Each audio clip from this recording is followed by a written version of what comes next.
sa marketing, meron tayong tinatawag na physical evidence. Pero ang topic natin ngayon ay reflection of physical evidence.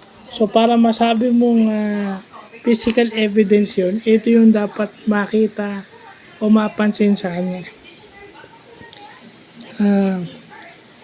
Physical evidence, kailangan makita mo yung place, yung mga taong consumer at yung mga taong nagpo-provide ng product o gumagawa ng product o nagpo-provide ng service, equipment,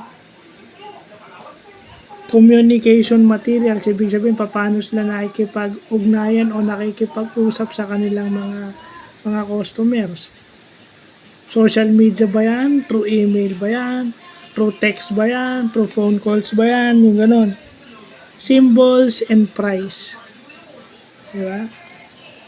Kasi ngayon, modern na tayo, yung mode of communication natin, pwedeng sa SMS o text, pwedeng phone calls, pwedeng sa emails, pwedeng uso na ngayon, video calls o video conferencing, yung mga ganyan.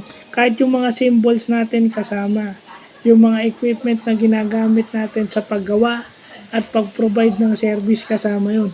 Kasama yun sa physical evidence kasi yung physical evidence, ang definition lang nun is yung nakikita o yung nahahawakan na ebidensya. Diba kung equipment yun sa paggawa o equipment yun sa pag-provide ng service.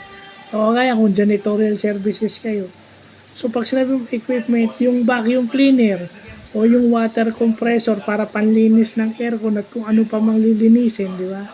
Sa car wash, uso yung compressor, di ba? Yung high pressure na hose.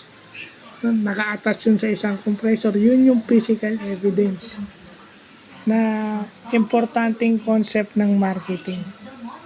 So, yun lang po.